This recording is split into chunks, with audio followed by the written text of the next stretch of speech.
Salam damai sejahtera untuk kita semua. Saat ini saya akan membawakan firman Tuhan dengan durasi waktu yang cukup singkat, mungkin hanya 10 atau 11 menit saja. Jadi pastikan saudara memperhatikan dan menyimak firman Tuhan ini dengan baik. Namun sebelumnya mari kita sama-sama berdoa. Bapa yang di sorga, berikan kepada kami Roh Kudus Tuhan, sehingga kami dapat mengerti apa yang akan kami pelajari bersama. Terima kasih ya Tuhan, kami berdoa dalam nama Yesus. Amin. Judul pembahasan kita pada hari ini adalah hati tak rela namun harus terpisah. Menarik bukan? Perhatikan dengan baik dan nyimak pelajaran ini dengan baik. Yamato adalah sebuah kapal perang terbesar di Jepang saat era Perang Dunia Kedua. Di masa itu, Yamato diperuntukkan untuk memerangi sekutu Amerika. Dalam perjalanan misinya, tiba-tiba ia diperangi hingga mengalami kerusakan besar. Berbulan-bulan lamanya Yamato diperbaiki hingga akhirnya Yamato dinyatakan akan melanjutkan misi perangnya. Namun sebelum Yamato akan melanjutkan misi perangnya, semua awak kapal dan tentara yang bertugas saat itu, mereka diberikan waktu memiliki liburan bersama dengan keluarga mereka. Namun banyak di antara mereka yang hanya menulis surat dan diberikan di kampung halaman mereka. Ada seorang yang bernama Kamiu. Dia pulang ke rumahnya. Setibanya di rumahnya, dia malah berduka. Saat dalam dukanya ada seorang wanita yang bernama Taiko datang memeluknya dan menangis sambil berkata, "Pada tanggal 15 Maret yang lalu ketika perang pecah di kota ini, ibu berusaha melindungi saya dan akhirnya ibu tertembak mati saat hari itu juga." Hari-hari berkabung pun akhirnya berlalu dan liburan pun segera usai. Kamiu saat itu sedang berada di stasiun menunggu kereta yang akan menjemput mereka untuk melanjutkan misi mereka. Kemudian saat itu Taiko datang dan berkata, "Jangan tinggalkan saya. Biarlah kamu bekerja di kota ini bersama dengan saya." Namun Kamiu sudah bertekad untuk berperang, mempertahankan negaranya saat itu. Akhirnya dengan hati yang tak rela, namun harus terpisah, kedua pasangan ini, mereka berpelukan sambil menangis. Mereka berjanji untuk bertemu setelah perang usai. Mari kita membuka Alkitab kita di dalam buku Ibrani. Dalam buku Ibrani pasal 11 ayat yang ke-36. Alkitab mengatakan, "Ada pula yang diejek dan didera, bahkan yang dibelenggu dan dipenjarakan. Mereka dilempari, mereka digergaji, dibunuh dengan pedang. Mereka mengembara dengan berpakaian kulit domba dan kulit kambing sambil menderita kekurangan, kesesakan, dan siksaan. Dunia ini tidak layak bagi mereka. Mereka mengembara di padang gurun dan di pegunungan, dalam gua-gua dan celah-celah gunung." Banyak orang yang harus terpisah dengan keluarga mereka di masa itu. Mungkin dengan hati yang tak rela, namun harus terpisah oleh karena firman Tuhan. Bahkan Alkitab mengatakan bahwa dunia ini tidak layak bagi mereka. Kenapa? Hanya oleh karena firman Tuhan. Pada masa zaman rasul-rasul, umat-umat Tuhan mulai dibinasakan. Mereka disiksa, mereka dikejar-kejar. Kemudian apa yang Alkitab katakan? Bahkan ada yang digergaji.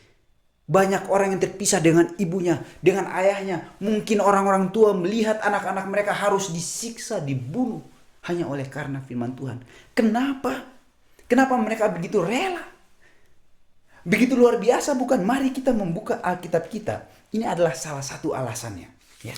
Saya pikir ini menjadi ayat favorit mereka juga. Di dalam buku Wahyu pasal yang kedua, ayat yang ke-10. "Jangan takut terhadap apa yang harus engkau derita. Sesungguhnya iblis akan melemparkan beberapa orang dari antaramu ke dalam penjara. Dan di bagian akhirnya, hendaklah engkau setia sampai mati. Dan aku akan mengaruniakan kepadamu mahkota kehidupan." Ini yang terjadi saudara. Mereka menantikan kehidupan yang sebenarnya, yang sesungguhnya. Sehingga mereka tidak begitu memikirkan kedamaian di atas muka bumi ini. Mereka merasa bahwa dunia ini sudah tidak layak bagi mereka. Mereka menantikan kehidupan yang sesungguhnya. Apakah saudara-saudara menantikan hal yang sama? Merindukan hal yang sama? Jika kita membaca Alkitab kita, mari kita membuka Alkitab kita. Kenapa mereka begitu setia? Kenapa mereka begitu hebat dan begitu luar biasa? Mari kita membuka Alkitab kita di dalam 1 Yohanes. Di dalam buku 1 Yohanes pasal yang kedua, ayat yang ketiga. Dan inilah tandanya bahwa kita mengenal Allah, yaitu jikalau kita menuruti perintah-perintahnya. Barang siapa berkata, aku mengenal dia, tetapi ia tidak menuruti perintahnya, ia adalah seorang pendusta dan di dalamnya tidak ada kebenaran. Ketika mereka memutuskan untuk mengikuti Tuhan, mereka tidak menjadi pecundang. Mereka mengikuti Tuhan dengan setia. Apapun yang terjadi, mereka tetap memutuskan untuk setia kepada Tuhan. Kenapa? Mereka tidak ingin menjadi seorang pendusta, saudara-saudara. Dan saudara-saudara, ada satu amaran yang perlu kita perhatikan bersama. Mari kita membuka Alkitab kita bersama di dalam buku Markus. Di dalam buku Markus pasal yang ke-13 ayat yang ke-19 Alkitab mengatakan, sebab pada masa itu akan terjadi siksaan seperti yang belum pernah terjadi sejak awal dunia, yang diciptakan Allah sampai sekarang dan yang tidak akan terjadi lagi. Kita akan menghadapi suatu masa yang begitu hebat dan luar biasa, yang begitu mengerikan, yang belum pernah terjadi. Jika kita mempelajari 1260 tahun di mana umat-umat Tuhan mereka dibinasakan, mereka diburu, mereka dibantai, mereka dibunuh. Bahkan mereka harus tinggal di katakom bawah tanah, kuburan-kuburan bawah tanah. Ini akan lebih mengerikan. Saudara-saudaraku, kita akan segera tiba di masa itu. Apakah saudara-saudara bersiap menghadapi masa itu? Apakah sekarang kita bersiap menghadapi masa itu? Seperti halnya para rasul, bahkan ada yang dibelenggu, ada yang digergaji, mereka dikejar, mereka tinggal di celah-celah gunung, mereka tetap kuat. Jika kita berada di posisi itu, apakah iman kita akan kuat dan teguh?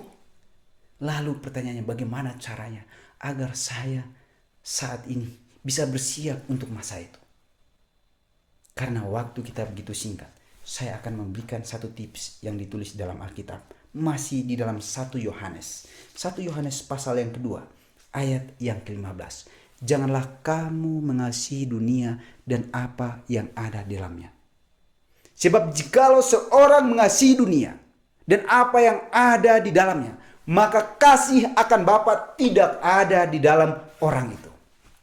Jadi saudara, pastikan mulai saat ini kita sudah belajar untuk meninggalkan hal-hal dunia. Kita sudah belajar untuk bergantung kepada Tuhan. Apakah saudara berpikir saudara akan bersiap di masa itu jika kita tidak bersiap dari sekarang?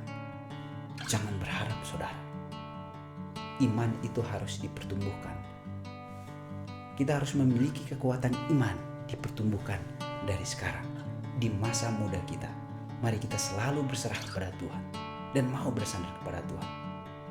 Apakah saudara rindu datang kepada Tuhan saat ini dan mau mengakui semua kesalahan kita? Datang dan katakan, Tuhan, siapkan saya untuk masa itu. Apakah saudara ingin bersiap untuk masa itu? Saya sangat rindu bersiap, mempersiapkan iman saya saat ini. Apakah itu adalah kerinduan saudara? Jika ini adalah kerinduan saudara, mari kita sama-sama berdoa sekali lagi. Bapa yang di sorga, terima kasih ya Tuhan. Berikan kepada kami kekuatan ketika kami sudah mempelajari firman Tuhan ini. Biarlah Engkau mempersiapkan kami untuk menghadapi masa yang begitu mengerikan itu. Mungkin kami harus terpisah dengan orang-orang yang kami kasih. Namun Tuhan, semuanya ini terjadi oleh karena firman Tuhan. Berikan kepada kami kekuatan ya Tuhan, sehingga kami dapat bersiap untuk masa itu. Terima kasih ya Tuhan. Doa ini kami serahkan dalam nama Yesus, Tuhan sudah menebus kami.